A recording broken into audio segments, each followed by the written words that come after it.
ഇപ്പോൾ ന്യൂസ് ഡെസ്കിൽ നിന്ന് ഞങ്ങളുടെ പ്രതിനിധി മനു കൂടി ചേരുന്നുണ്ട്. മനു, നിലവിൽ വലിയ തിരിച്ചടി ഇവിടെ നമ്മൾ സംസാരിക്കേണ്ടി വരുന്നത് കേന്ദ്രത്തിനേറ്റ തിരിച്ചടിയേക്കാൾ ഏറ്റവും കൂടുതൽ പറയേണ്ടി വരുന്നത് ഈ കേരളത്തിനെതിരായി നിലപാടെടുത്ത സംസ്ഥാനത്തെ പ്രതിപക്ഷത്തെ കൂടി വിമർശിക്കേണ്ട സാഹചര്യമാണ്.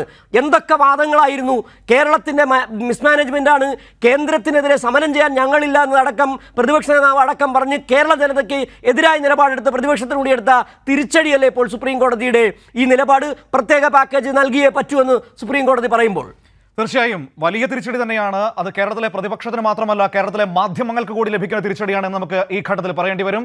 കാരണം ആ രീതിയിലായിരുന്നു ഈ വിഷയം ഉന്നയിക്കപ്പെട്ടപ്പോൾ, അതായത് 57,400 കോടി രൂപ കേരളത്തിന് കേന്ദ്രത്തിൽ നിന്ന് വിവിധ ഇനങ്ങളിലായി കിട്ടാനുണ്ട് എന്ന് സംസ്ഥാനം പറഞ്ഞപ്പോൾ ഇവിടുത്തെ പ്രതിപക്ഷം സ്വീകരിച്ചത്, ഇവിടുത്തെ മാധ്യമങ്ങൾ സ്വീകരിച്ചത്. എന്തായിരുന്നു പ്രതിപക്ഷ നേതാവ് പറഞ്ഞത്? ഓരോ ഘട്ടത്തിലും പറഞ്ഞത് ഇത് കേരളത്തിന്റെ മിസ്മാനേജ്മെന്റ് കൊണ്ടുണ്ടായ പ്രശ്നമാണ്. ഒരു വാക്ക് പോലും കേന്ദ്ര സർക്കാരിനെതിരെ പറയാൻ ഇവിടുത്തെ പ്രതിപക്ഷം തയ്യാറാകാതിരുന്ന ഒരു സാഹചര്യമുണ്ട്. അങ്ങനെ ഒരു ഘട്ടത്തിൽ കേരളം സുപ്രീം കോടതിയിലേക്ക് ഇത്തരത്തിലൊരു നിർണായക ഹർജിയുമായി പോകുന്നത്. ഒരേ സമയം നിയമ പോരാട്ടം, മറുവശത്ത് രാഷ്ട്രീയമായി ഈ വിഷയം പൊതുസമൂഹത്തെ ബോധ്യപ്പെടുത്തുക എന്ന രണ്ട് വശങ്ങളാണ് സംസ്ഥാനം സ്വീകരിച്ചത്.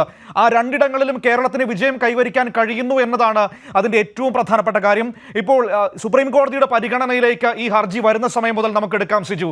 അതിൽ ഓരോ ഘട്ടത്തിലും സുപ്രീം കോടതി സംസ്ഥാന സർക്കാരിന് അനുകൂലമായ നിലപാടാണ് സ്വീകരിച്ചത്. കാരണം ഇത്തരത്തിലൊരു ഹർജിയുമായി ഒരുപക്ഷെ രാജ്യത്തിൻ്റെ ചരിത്രത്തിൽ ആദ്യമായിട്ടായിരിക്കാം ഒരു സംസ്ഥാന സർക്കാർ കേന്ദ്ര സർക്കാരിനെതിരെ സാമ്പത്തിക ഫെഡറലിസത്തിന്റെ പേരിൽ ഒരു ഹർജിയുമായി ചെല്ലുന്നത്. വേണമെങ്കിൽ സുപ്രീം കോടതിക്ക് പറയാമായിരുന്നു ഇത്തരത്തിലുള്ള സാമ്പത്തിക വിഷയമെന്ന് പറയുന്നത് അത് കേന്ദ്ര സർക്കാരിന്റെ നയപരമായ നിലപാടാണ്, അതിൽ ഇടപെടാൻ ഞങ്ങൾക്ക് ഇപ്പോൾ കഴിയില്ല എന്ന് വേണമെങ്കിൽ സുപ്രീം കോടതിക്ക് പറയാമായിരുന്നു. പക്ഷേ ആ ഹർജിയിലെ ഭരണഘടനാപരമായ വിഷയങ്ങളുണ്ട് എന്ന കൃത്യമായ ബോധ്യത്തിന്റെ അടിസ്ഥാനത്തിൽ കോടതി അതിൽ ഇടപെടുകയും ആദ്യഘട്ടം മുതൽ ഇത് ഒരു സംസ്ഥാനവും കേന്ദ്രവും തമ്മിൽ തർക്കങ്ങൾ വരരുത്, ചർച്ച നടത്തി പരിഹരിക്കണമെന്ന നിലപാട് കോടതി സ്വീകരിക്കുന്നു. ഒടുവിൽ മറ്റു മാർഗങ്ങളില്ലാതെ കേന്ദ്ര സർക്കാരിന് ചർച്ചയ്ക്ക് വഴങ്ങേണ്ടി വരുന്ന സാഹചര്യം. ആ ചർച്ചയിൽ ഈ കേരളം മുന്നോട്ട് വെച്ച എല്ലാ നിലപാടുകളോടും ഏറ്റവും മോശം സമീപനം, അതിനെ നിഷേധിക്കുന്ന സമീപനം തന്നെ സ്വീകരിക്കുന്നു.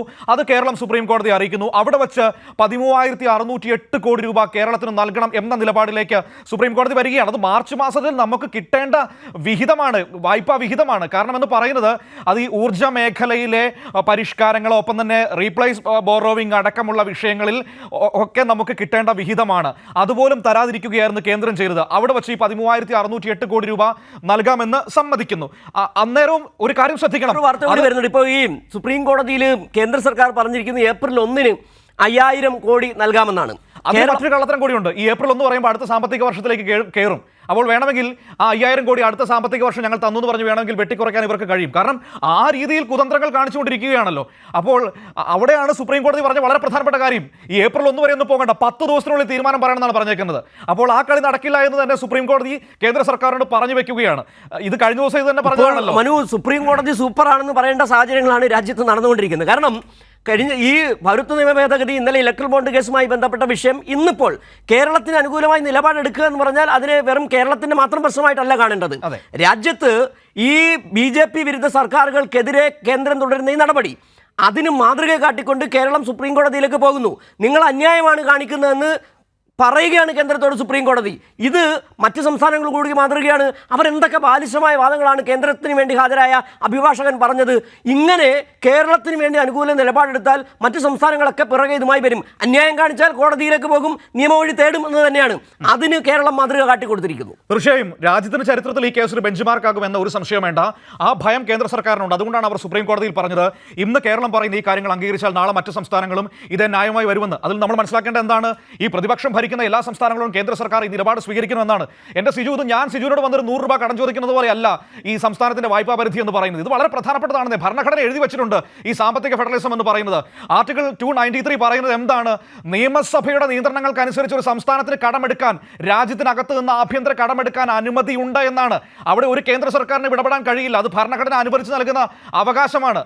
കാരണം ഓരോ സംസ്ഥാനത്തിൻ്റെയും ബജറ്റ് സന്തുലനം എന്ന് പറയുന്നത് അവിടുത്തെ സാമ്പത്തിക സ്ഥിതിയും അവിടുത്തെ സാംസ്കാരിക സാമൂഹിക സ്ഥിതിയും അനുസരിച്ച് വ്യത്യാസപ്പെട്ടിരിക്കും.